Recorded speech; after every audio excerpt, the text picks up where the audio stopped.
गांव के पास एक घना जंगल था जिसे लोग भूतिया जंगल कहते थे। वहां जाने की हिम्मत कोई नहीं करता था क्योंकि कहा जाता था कि वहां अजीब आवाजें आती हैं और लोग गायब हो जाते हैं। लेकिन साहसी राकेश और उसकी गर्लफ्रेंड स्नेहा ने ठान लिया कि वे इस जंगल के रहस्य का पता लगाएंगे। एक शाम राकेश और स्नेहा जंगल की ओर निकले। रास्ते में स्नेहा को डर लगने लगा, लेकिन राकेश उसे हिम्मत देता रहा। जंगल में घुसते ही ठंडी हवा के झोंके ने उनका स्वागत किया। चारों तरफ घना अंधेरा था और अजीब अजीब आवाजें आ रही थीं। चलते चलते उन्हें एक पुराना टूटा फूटा बंगला दिखाई दिया। बंगला काफी डरावना था, लेकिन दोनों ने अंदर जाकर देखने का फैसला किया। अंदर का दृश्य और भी भयानक था। पुरानी तस्वीरें, फटे हुए पर्दे और धूल मिट्टी से भरा माहौल। अचानक उन्हें एक कमरे से किसी के रोने की आवाज सुनाई दी। दोनों ने धीरे धीरे उस कमरे की ओर कदम बढ़ाए। कमरे का दरवाजा खोलते ही उन्होंने देखा कि एक सफेद साड़ी पहने एक औरत वहां बैठी रो रही है। राकेश ने हिम्मत जुटाकर पूछा, आप कौन हैं और यहां क्यों रो रही हैं? औरत ने रुक रुक कर बताया कि वह इस बंगले की मालकिन थी और उसका पति और बच्चा इस जंगल में गायब हो गए थे। उसकी आत्मा अब इस बंगले में फंसी हुई है। स्नेहा ने कहा, हम आपकी मदद करेंगे, हमें बताएं कि हम क्या कर सकते हैं। औरत ने बताया कि जंगल में एक पुराना कुआं है जहां उसका पति और बच्चा आखिरी बार देखे गए थे। अगर वे उस कुएं में जाकर देखें तो शायद कुछ सुराग मिल जाए।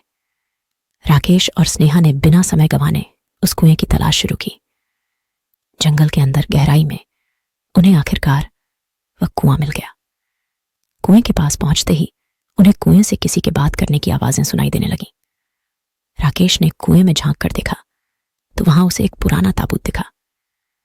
ताबूत को खोलते ही दोनों के सामने एक भयानक दृश्य उभरा। औरत का पति और बच्चा मरे हुए ताबूत में पड़े थे और एक पुराना पत्र ताबूत के पास था। पत्र में लिखा था कि इस जंगल में एक खतरनाक आत्मा रहती है जिसने औरत के पति और बच्चे को मार दिया था। राकेश और स्नेहा ने यह पत्र उस औरत को दिया। औरत ने धन्यवाद कहते हुए कहा कि अब उसकी आत्मा को शांति मिल गई है और वह अब मुक्त हो सकेगी। जंगल से बाहर निकलते समय राकेश और स्नेहा को एहसास हुआ कि उन्होंने एक बड़ा रहस्य सुलझा लिया है, लेकिन उनके दिल में अब भी एक सवाल था, क्या वह खतरनाक आत्मा अब भी जंगल में है? राकेश और स्नेहा गांव लौटकर सबको इस घटना के बारे में बताने लगे। गांव में हड़कंप मच गया। अब लोग उस जंगल से और भी ज्यादा डरने लगे थे, लेकिन राकेश और स्नेहा ने ठान लिया था कि वे उस खतरनाक आत्मा का भी सामना करेंगे और उसे हमेशा के लिए खत्म करेंगे। इस घटना के बाद दोनों ने इस आत्मा के बारे में और जानकारी इकट्ठा करनी शुरू की। एक दिन उन्हें पता चला कि आत्मा उस जंगल में बसने वाले एक पुराने राजा की है जिसने वहां अपने किले का निर्माण करवाया था। राजा को एक युद्ध में धोखे से मारा गया था और उसकी आत्मा अब भी वहां बदला लेने के लिए भटक रही थी। यह जानकारी पाकर राकेश और स्नेहा ने तय किया कि वे उस आत्मा को शांति दिलाएंगे। रात के समय दोनों ने फिर से जंगल का रुख किया। इस बार वे अच्छे से तैयार होकर आए थे। उन्होंने मंदिर से पवित्र जल, ताबीज और मंत्रों का सहारा लिया। कुएं के पास पहुंचकर उन्होंने आत्मा को शांत करने के लिए मंत्रोच्चार किया। अचानक जंगल में तेज हवा चलने लगी और पेड़ हिलने लगे। आत्मा प्रकट होकर जोर जोर से चिल्लाने लगी, लेकिन राकेश और स्नेहा डरे नहीं। उन्होंने आत्मा से कहा, हम जानते हैं कि आपको धोखे से मारा गया था और आपकी आत्मा यहां भटक रही है। हम आपकी मदद करेंगे, बस आप हमें बताएं कि आपको शांति कैसे मिलेगी।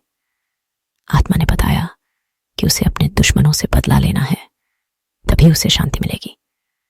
राकेश और स्नेहा ने आत्मा से वादा किया कि वे उसकी मदद करेंगे। आत्मा ने उन्हें धन्यवाद दिया और एक दिशा में जाने का संकेत दिया। अगले दिन राकेश और स्नेहा ने आत्मा के दुश्मनों की तलाश शुरू की। बहुत खोजबीन के बाद उन्हें पता चला कि आत्मा के दुश्मनों की संतानें अब भी गांव में रहती हैं। राकेश और स्नेहा ने उन लोगों से मिलकर आत्मा की बात बताई और उन्हें सच्चाई का एहसास कराया। आत्मा के दुश्मनों की संतानों ने अपनी गलतियों को स्वीकारा और आत्मा से माफी मांगी। इस राकेश और स्नेहा की मदद से आत्मा को शांति मिल गई और वह मुक्त हो गई। गांव में अब कोई भूतिया घटना नहीं होती थी और लोग आराम से रहने लगे। राकेश और स्नेहा की बहादुरी और बुद्धिमानी की सभी ने प्रशंसा की।